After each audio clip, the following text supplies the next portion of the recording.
helping each other. That is amazing. Not that we have nothing to do. That is wonderful. That is awesome. That's awesome. That's what it's all about right there. Helping the community, and the church is taking the lead in the community to help those who attend the church. I think it's appropriate that we have already kind of jumped in and talked a little bit about getting a loan and helping, because that's our next topic here, financial literacy. We want to talk about financial portfolios, fixing your credit report, buying your first home, buying investment property. Do you guys think that people are afraid to ask questions because maybe it shows that they are vulnerable or that they don't know something? Do we as a community have a hard time allowing people to see that, you know, I look like I have it all together, but my credit is not good, you know, or I look like I got it all together, but I really don't know how to buy a home, but I don't want to ask. What do you think is the disconnect there? What's causing so many people not to take that action?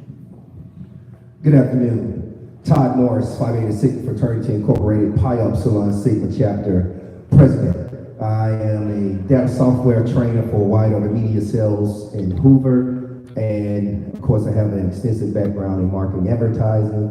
We won't talk about that. Rhonda, Chocolate, you know, I got a couple more people in the room, Nate, Jeff, we all go way back in the industry. But with that, it's almost like the church. Mm-hmm. We're afraid to speak out on certain things because most times we ain't got it right.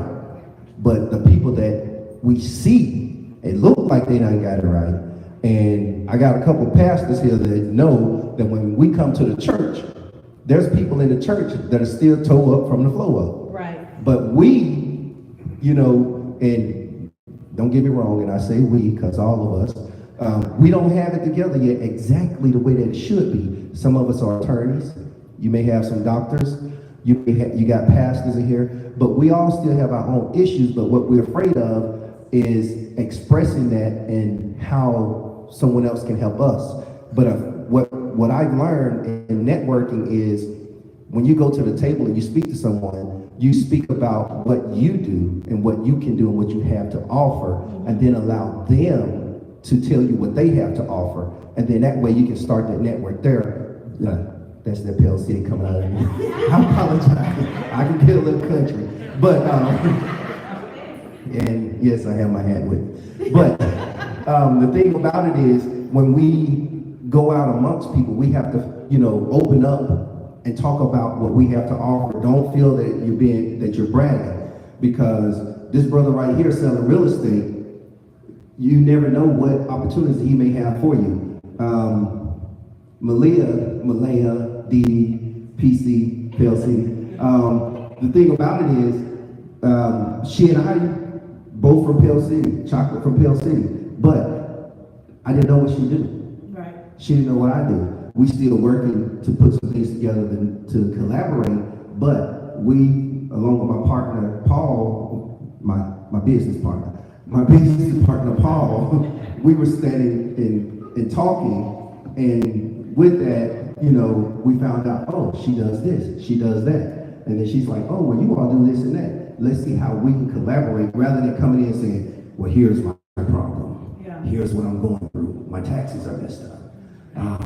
My credit is bad. I need to get, you know, those are the things that we need to focus on, rather than, and I know sometimes you just have to put it out there. I got a problem, I need some help. Of course, I still have a problem, I need some help.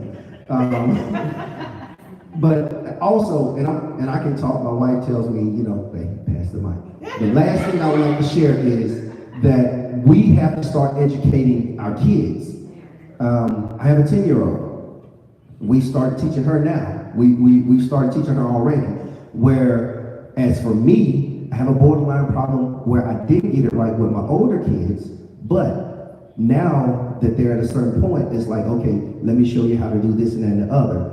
But there's a group here in Birmingham called Operation Hope. I don't know if anybody's familiar with Operation Hope, but the finance. Yeah. So for us, I challenge all of us to get involved with Operation Hope because they're going into the high schools and they're teaching our kids now about financial literacy. We have a chapter brother that took a young man through entrepreneurial training. The young man at Putnam Middle School now has his own business. Don't ask me what it is, but I know Brother Weisenhunt actually helped that young man with his own business by taking him through the entrepreneurial training through Operation Hope. So if we start there and educating our kids now rather than waiting until they're in their mid-20s, 30s, and 40s like most of us in the room, then we can kind of sort of move out of that negative side of finance.